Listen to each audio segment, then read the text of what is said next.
दोस्तों, ये कहानी है सिद्रा की, जिसकी उम्र 30 साल थी।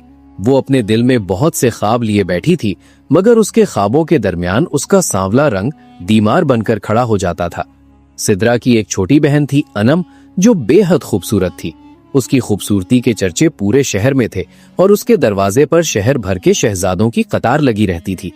जो भी सिद्रा को देखने आता, आखिर में अनम का हाथ मांगकर लौट जाता। सिद्रा के दिल की आरजुओं पर किसी ने गौर न किया, मगर फिर वक्त ने ऐसी करवट ली कि सिद्रा की जिंदगी बदल गई। ये जिंदगी कैसे बदली, जानने के लिए पूरी कहानी देखिए। ये कहानी है शाम के शहर दमिश्क की, जहां सुबह की अजान के साथ ही मछेरे अपनी किश्तियां लेकर समुंदर की तरफ निकल जाते हैं और मगरिब की अजान से पहले थके हारे वापस लौट आते हैं। जब चांदनी रातें होती तो गांव की मस्जिद के सहन में बूढ़े बच्चे सब जमा हो जाते और इबादत करने के बाद आपस में दुनिया भर की बातें किया करते। इसी शहर में एक मछेरा रहता था, जिसका नाम अब्दुल कादिर था। अब्दुल कादिर पेशे से मछेरा था, मगर दिल का इतना नेक था कि जुम्मा के दिन जो मछली बच जाती वो गरीबों में बांट देता और गांव वाले भी उसकी इज्जत करते। वो सुबह काम पर निकलता और शाम को घर आता, मगर उसके आने का इंतजार करने वाली उसकी 2 बेटियां थीं। अब्दुल कादिर की बीवी उसकी दोनों बेटियों को पैदा करते ही इस दुनिया से रुखसत हो गई थी।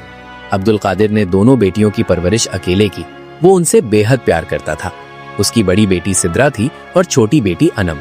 दोनों बेटियां बाप से बेहद मोहब्बत करती थीं। अब्दुल कादिर एक बात को लेकर हमेशा परेशान रहता था। बात ये थी कि उसकी बड़ी बेटी सिद्रा की उम्र 30 साल हो चुकी थी, मगर उसका रिश्ता अभी तक नहीं आया था और उसकी वजह थी उसका सांवला रंग। दूसरी तरफ उसकी छोटी बेटी अनम इतनी खूबसूरत थी कि उसकी खूबसूरती के चर्चे पूरे शहर में थे।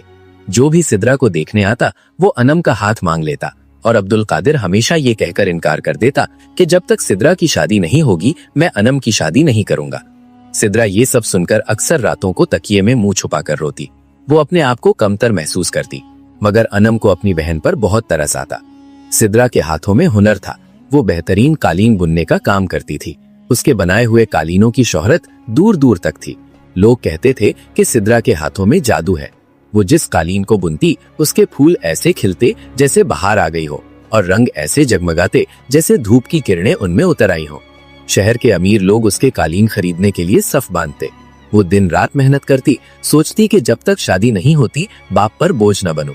वो अपनी कमाई से घर का खर्च भी चलाती और बचत भी करती। दूसरी तरफ अनम किसी काम में हाथ न डालती।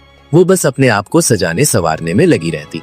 अक्सर लोग अब्दुल कादिर को ताने देते कि बेटी की उम्र निकल रही है, अब तो शादी कर दो, कोई ना कोई मिल ही जाएगा। मगर अब्दुल कादिर कुछ न कहता।